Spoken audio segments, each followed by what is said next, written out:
Hi, this is E.T., and this is Dr. Michael Greger, M.D. He's the Reverend Casabone of all things healthy. He compiles and explains food-related studies via his nutritionfacts.org website and videos. Greger advocates eating plants, a diet protocol that is not known for especially robust physiques, but may add healthy years to one's life. I have two complaints regarding Greger's articles and videos. Number one, he appears to discard any claim regarding a food's efficacy unless it is substantiated by a randomized, controlled, double-blind, peer-reviewed study. When the fact is, not every food requires a bunch of PhDs and lab techs to prove its value. For example, it was known that citrus fruit prevents and cures scurvy for millennia by primitive tribesmen. But the Royal Navy favored many studies, resulting in many dead sailors, before it put lemons aboard ships. Complaint number two is Greger's less than enthusiastic endorsement of juicing, which he believes, erroneously in my opinion, lacks fiber. And yes, fiber is good. Fiber makes short-chain fatty acids, shown in the American Journal of Clinical Nutrition Studies, to increase colon pH, inhibit the growth of pathogenic organisms, bad bugs, and to increase bone mineralization and thus add density to bones. Fiber increases butyrate for a healthy colon, and according to another study reported on in the Journal of Agricultural and Food Chemistry, fiber is essential for liberation of polyphenols.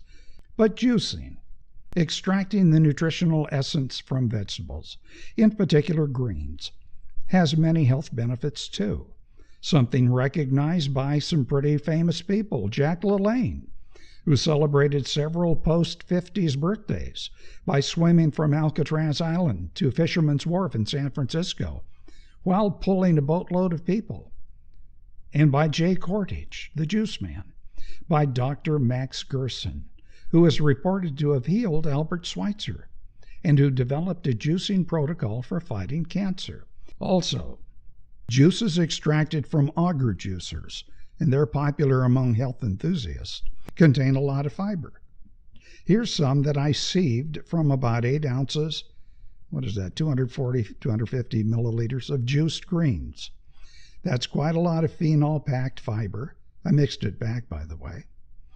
But Dr. Greger appears not to understand this, as his video entitled "Juicing Removes More Than Just Fiber" suggests. Now, this is a major failing for America's foremost compiler of all things healthy. Yet, he publicized a 2013 study, reported on in the European Journal of Nutrition, that proved that cloudy apple juice, in other words, juice with some fiber left, was effective, as were whole apples, in reducing cholesterol. Now, how is it that Greger knows this, yet he believes that home squeezed juices, with a lot more cloudy stuff than you'd find in any bottled apple juice, lacks fiber? Greger did address, in a video title at least, beet juice's ability, or its lack thereof, to compete with the whole beet in producing a nitrate to nitrite effect among runners. The video was titled "Whole Beets versus Juice for Improving Athletic Performance." It was based on a Journal of Academic Nutrition and Dietetics article. The runners ate 1.5 cups of beets, that's about a can's worth, 75 minutes before a run. They improved their endurance by about 5%, that's huge, by producing more energy but consuming the same amount of oxygen. In other words, the beets are like high-octane gas. So, how did the beet juice runners do? Remember the video title? Whole beets versus juice for improving athletic performance? Well, we don't know, because the competing or placebo group ate berries. Dr. Greger must know that juicing greens and other vegetables is a very important part of a dietary protocol for many vegans, vegetarians, and omnivores.